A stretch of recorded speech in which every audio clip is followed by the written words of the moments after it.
बच्चों, आज मैं आप लोगों के लिए एक स्पेशल क्लास लेकर आई हूँ। आज के इस वीडियो के द्वारा मैं आप लोग के लिए करियर गाइडेंस का एक सेशन देना चाहूँगी। 12वीं के बाद क्या, 12वीं के बाद हम किस प्रकार से कॉलेजों में दाखिला लें, कौन से पाठ्यक्रम में प्रवेश लें जिससे हमारा करियर ज़्यादा सिक्योर हो सकता है। बच्चों, 12 के बाद एक विज्ञान के स्टूडेंट के लिए, एक साइंस के स्टूडेंट के लिए बहुत सारे रास्ते हैं, लेकिन सारे रास्तों में जाने से पहले कुछ ना कुछ कॉम्पिटिटिव एग्जाम देना होता है। विभिन्न प्रतियोगी परीक्षाओं को देकर हम विभिन्न तकनीकी विश्वविद्यालयों में प्रवेश कर अपने करियर को सिक्योर कर सकते हैं। 12 के बाद होने वाले कौन कौन सी प्रतियोगी परीक्षाएं हैं, उनका मैं एक एक करके आपको विस्तार से जानकारी इस वीडियो के द्वारा देना चाहूंगी। बच्चों, 12 के बाद एक साइंस के स्टूडेंट के लिए होने वाले कुछ competitive exam NEET, JEE, CU SET, PAT, PET, PNT, PPHT, कुछ पैरा मेडिकल कोर्स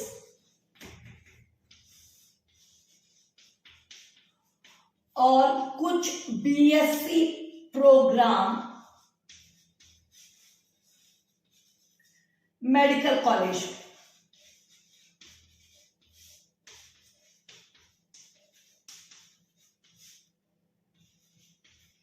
बच्चों, ये कुछ महत्वपूर्ण प्रवेश परीक्षाएं हैं जो एक 12th बायो का स्टूडेंट 12वीं के बाद दे सकता है। इन सारे कोर्सेज के बारे में एक वीडियो में विस्तार से बताना संभव नहीं। बच्चों, आज हम सिर्फ नीट के बारे में समझेंगे। नीट क्या है, कौन इस प्रतियोगी परीक्षा को करवाता है, इस प्रतियोगी परीक्षा के द्वारा किस कॉलेज में हम प्रवेश ले सकते हैं, इस परीक्षा को देने के लिए मिनिमम एलिजिबिलिटी, न्यूनतम योग्यता क्या है, इस परीक्षा का प्रश्न पत्र का प्रारूप कैसा है और प्रश्न का पाठ्यक्रम क्या है, सिलेबस क्या है, ये सभी बातें मैं इस वीडियो के द्वारा आप लोग को बताऊंगी। तो चलिए बच्चों, आज हम देखेंगे नीट के बारे में।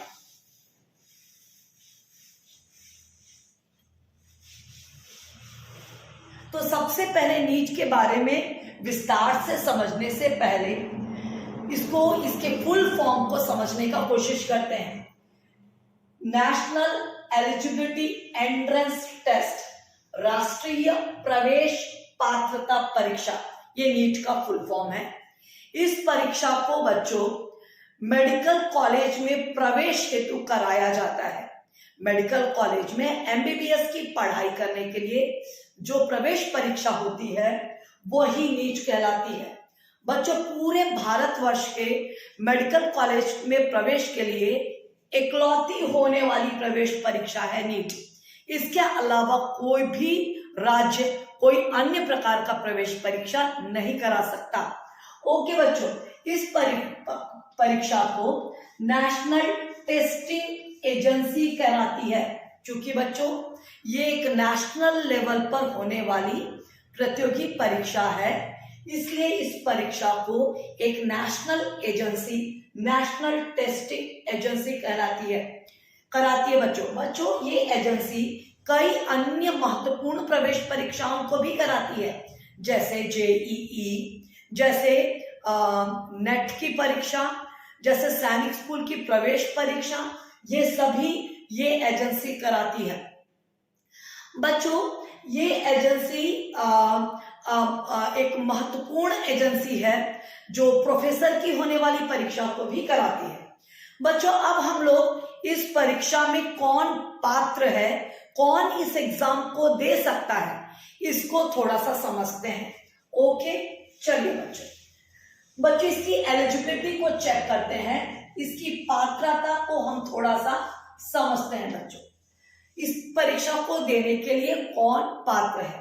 पहली पात्रता यह है बच्चों कि बच्चा 12th उत्तीर्ण होना चाहिए जीव विज्ञान या बायोलॉजी संकाय के साथ, मतलब 12वीं में उसके बायोलॉजी, फिजिक्स और केमिस्ट्री होने जरूरी है। इन विषयों के साथ वो अगर 12वीं पास है तो वो इस परीक्षा को देने के लिए पात्र हो जाता है। बच्चों, जो बच्चा एडिशनल बायो लिया है, मुख्य विषय उसका गणित, एडिशनल उसका बायो है, वो भी पिछले साल तक 2021 तक नीट की परीक्षा देने के लिए पात्र था। दूसरी उसकी एलिजिबिलिटी ये है कि 12th कम से कम वो 50% के साथ उत्तीर्ण होना चाहिए। 12वीं में उसके जीव विज्ञान, भौतिकी, रसायन में 50% अंक होने चाहिए। तीसरी बच्चों उसकी जो पात्रता है वो उसकी उम्र से रिलेटेड है। वह बच्चा जो 17 वर्ष से लेकर 25 वर्ष के आयु वर्ग का है वह इस परीक्षा को दे सकता है। 17 वर्ष का कैलकुलेशन कैसा हो?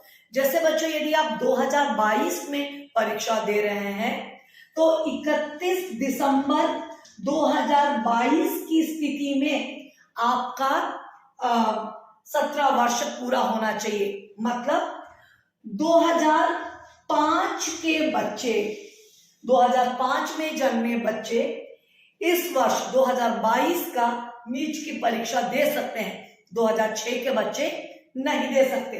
ओके बच्चों, तो ये 3 उसकी प्रमुख एलिजिबिलिटी है। और चौथी एलिजिबिलिटी ये है बच्चों कि हमारे पास आधार कार्ड होना ही चाहिए। आधार कार्ड मैंडेटरी है, आवश्यक हमारे पास डॉक्यूमेंट्स के रूप में होने चाहिए। बच्चे एक चीज और चेक करेंगे, आधार कार्ड में आपका जो नाम है और आपके पिता का जो नाम है, साथ ही साथ आपकी जो जन्म तिथि है, डेट ऑफ बर्थ है, ये आपके 12th के मार्कशीट से बिल्कुल मैच करता होना चाहिए। बच्चों, नीट की परीक्षा 2022 की जुलाई में होगी। उससे पहले आप अपने 12वीं के मार्कशीट का नाम और date of birth Aadhaar card के नाम और डेट ऑफ बर्थ से मैच करवा लीजिए। आप आधार कार्ड को सुधरवा कर उसे डॉक्यूमेंट्स को अपडेट करके रख लीजिए। ओके बच्चों, तो ये जो 4 चीजें थी ये आवश्यक एलिजिबिलिटी में आती हैं। अब बच्चों, कैटेगरी वाइज आपके पास और डॉक्यूमेंट्स कौन से होने चाहिए? बच्चों, आपके पास जाति प्रमाण पत्र होना चाहिए। यदि आप विशेष किसी जाति से संबंधित हैं, आप किसी विशेष कास्ट से संबंधित हैं, तो आपके पास कास्ट सर्टिफिकेट होना चाहिए। ओके बच्चों, अब आप जिस राज्य में रहते हैं उस राज्य से रिलेटेड डोमिसाइल या निवास प्रमाण पत्र होना चाहिए। यदि आप छत्तीसगढ़ के वासी हैं तो छत्तीसगढ़ का निवास प्रमाण पत्र आपको पास होना चाहिए। ओके बच्चों, और एक और महत्वपूर्ण डॉक्यूमेंट्स EWS का सर्टिफिकेट, इकोनॉमिकल वीकर सेक्शन का सर्टिफिकेट भी आप अपने पास रख सकते हैं। बच्चों, विगत 2 वर्षों से आर्थिक रूप से कमजोर परिवारों के लिए हर मेडिकल कॉलेज में 10% सीट आरक्षित कर दिया गया है। यदि आप इकोनॉमिकल वीकर सेक्शन का सर्टिफिकेट को बनवा लेते हैं तो इस आरक्षण का फायदा आपको मिल सकता है। विशेषकर सामान्य जाति के बच्चे EWS के सर्टिफिकेट के द्वारा इस प्रकार की एक आरक्षण का फायदा ले सकते हैं। बच्चों, ये थे एलिजिबिलिटी 12th बायोलॉजी के साथ। 12th में 50% मिनिमम होना चाहिए। उम्र 17 वर्ष से 25 वर्ष तक का होना चाहिए। कितने भी अटेम्प्ट आप दे सकते हैं इस आयु वर्ग के बीच में। बच्चों, आधार कार्ड आपका होना चाहिए जिसका नाम और डेट ऑफ बर्थ बिल्कुल 12th से मैच करता होना चाहिए। अगर आप कास्ट बेनिफिट लेना चाहते हैं तो आपके पास जाति प्रमाण पत्र होने चाहिए। आप अगर जिस राज्य के कैंडिडेट हैं तो आपके पास डोमिसाइल या निवास प्रमाण पत्र होना चाहिए। यदि आप सामान्य वर्ग से हैं लेकिन साथ ही साथ आप इकोनॉमिकल वीकर सेक्शन से हैं तो इस सर्टिफिकेट को बनाकर इसका बेनिफिट भी आप ले सकते हैं। ये थे बच्चों नीट के लिए जो आवश्यक पात्रता और उसके बारे में जानकारी। बच्चों अब हम इसके बारे में थोड़ा सा आगे बढ़ते हैं कि इसके प्रश्न पत्र का प्रारूप कैसा होता है, इसके क्वेश्चन पेपर का क्या फॉर्मेट है। ओके चलिए,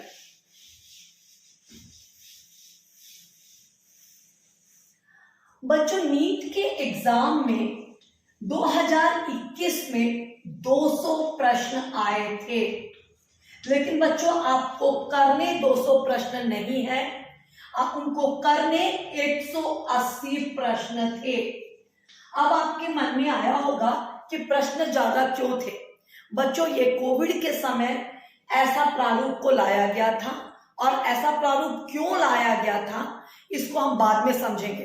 बच्चों संभावित है कि ये प्रारूप 2022 में भी लगेगा, क्योंकि कोविड के कंडीशन इस साल भी यथावत है। लेकिन ऐसा क्यों किया गया था इसको आगे मैं विस्तार से समझाऊंगी।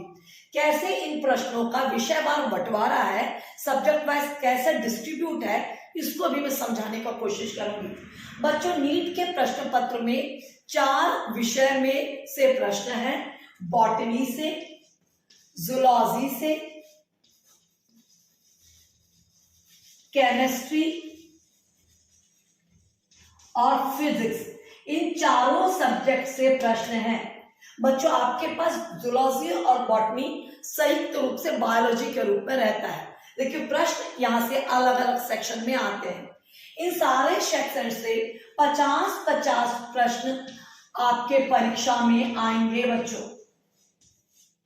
अब इन 50 प्रश्नों को कैसे बांटा गया बच्चों? इन 50 प्रश्नों को 2 सेक्शन में बांटा गया है, सेक्शन ए और सेक्शन बी। सेक्शन ए में 35 प्रश्न है बच्चों, सेक्शन ए में 35 प्रश्न है और सेक्शन बी में 15 प्रश्न है।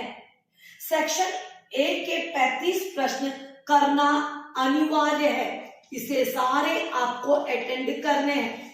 ओके, जबकि सेक्शन बी में विकल्प चॉइस मौजूद है, इनमें से 10 प्रश्न आपको करने हैं। यहां पे चॉइस क्यों दिया है इसको पहले समझने का प्रयास करते हैं। बच्चों कोविड के समयों में प्रत्येक विषयों में कुछ चैप्टर्स को हटा दिए गए हैं। किसी किसी विषयों में चैप्टर्स नहीं हटे हैं, लेकिन चैप्टर्स के कुछ पोर्शन डिलीट हो गए हैं।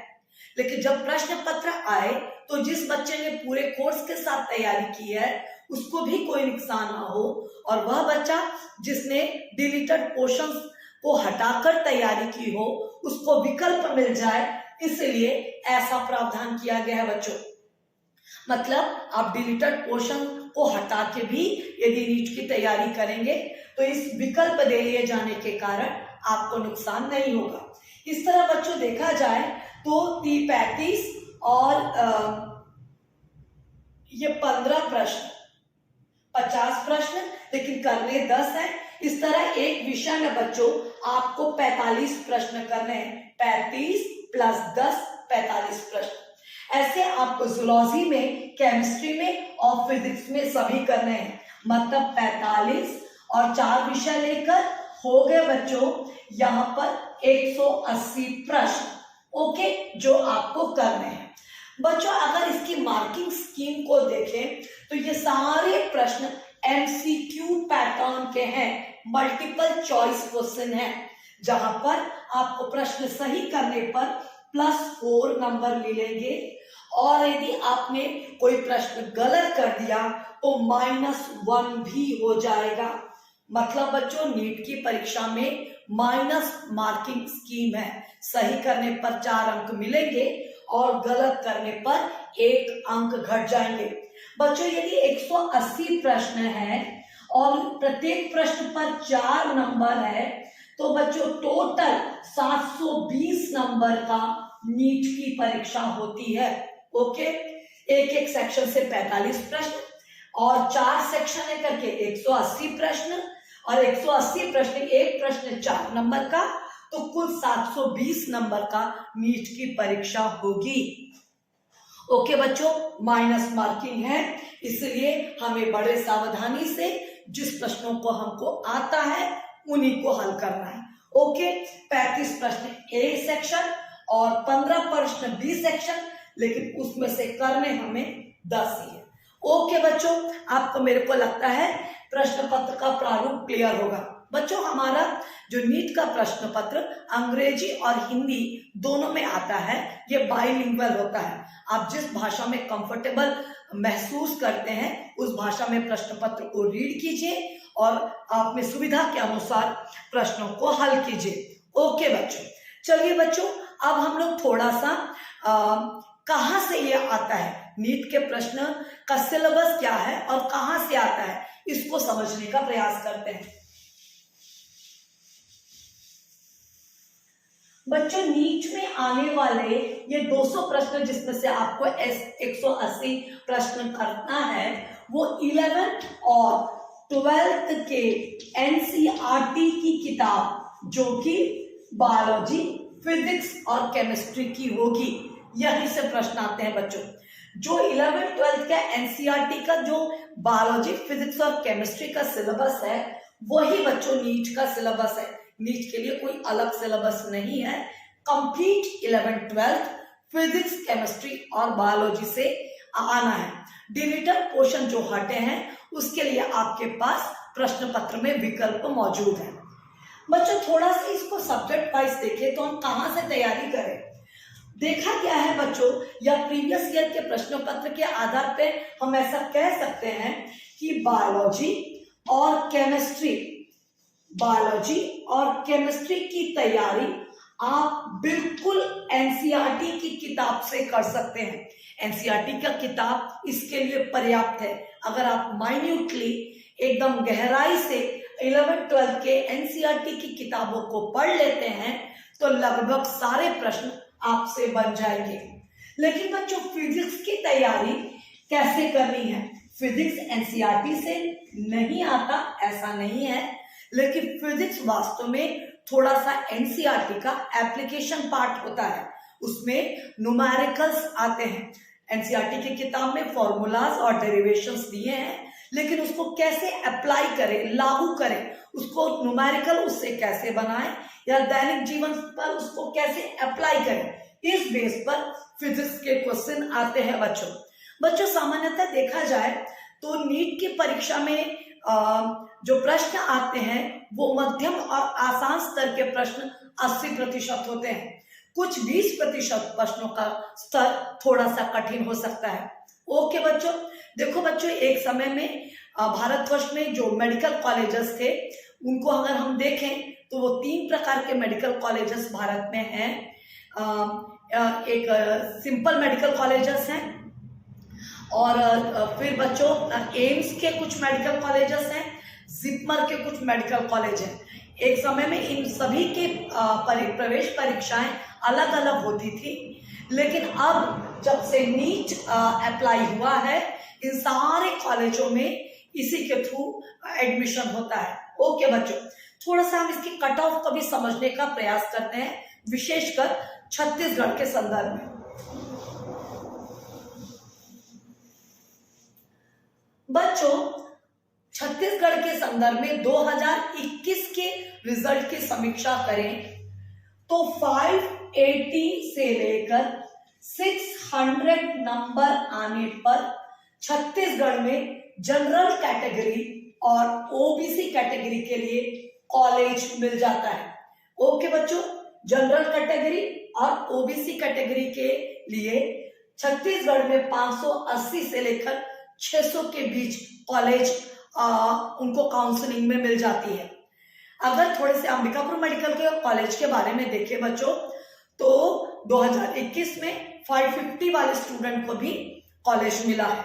ओके बच्चों, लेकिन अगर हम थोड़ा सा एसटी और एससी कैटेगरी की तरफ जाएं तो यहाँ थोड़ा सा नंबर नीचे हो सकता है, 60 से लेकर 80 नंबर का अंतर आ सकता है। ओके, मतलब 520-500 में भी उनके लिए कॉलेज उपलब्ध रहेंगे। बच्चों, केमिस्ट्री के विषय के संदर्भ में प्रश्न पत्र के की समीक्षा यदि हम करें, पिछले साल के प्रश्न पत्र को हम देखें तो वो आसान और मध्यम स्तर का प्रश्न था बच्चों। ठीक है, एनसीईआरटी की किताब में जो टेबल दिए हुए हैं और जो ग्राफ दिए हैं उस आधार पे प्रश्नों को देखे गए थे। ओके बच्चों, प्रश्न बहुत लंबा नहीं था पिछले साल का, वो बड़े आसानी से कम समय में सॉल्व हो सकता था। बच्चों मुझे लगता है इस वीडियो के द्वारा आप लोगों को नीट की लगभग सारी जानकारियां मिल गई होगी। बच्चों ये ऑफलाइन मोड में होने वाली परीक्षा है, कागज और पेन के द्वारा पूरे भारतवर्ष में एक साथ एक तिथि में ये परीक्षा संपन्न होगी और इसमें ऑनलाइन मोड का कोई रोल नहीं है। आप पेपर पेन के विधि में प्रैक्टिस करें, OMR शीट रहेगा जिसको आपको बबलिंग करना होगा, यही तरीका होगा बच्चों। इस तरह बच्चों आप एक अच्छी तैयारी करके इस प्रवेश परीक्षा को इस साल दीजिए। इस साल इस प्रवेश परीक्षा होने की संभावित तिथि जुलाई के तीसरे रविवार को हो सकती है, 3rd संडे को ये परीक्षा हो सकती है। बच्चों अब आने वाले दिनों में आप अपने इस बचे हुए 3 महीनों को यूटिलाइज कीजिए और इस प्रतियोगी परीक्षा के लिए तैयार कीजिए। ओके बच्चों।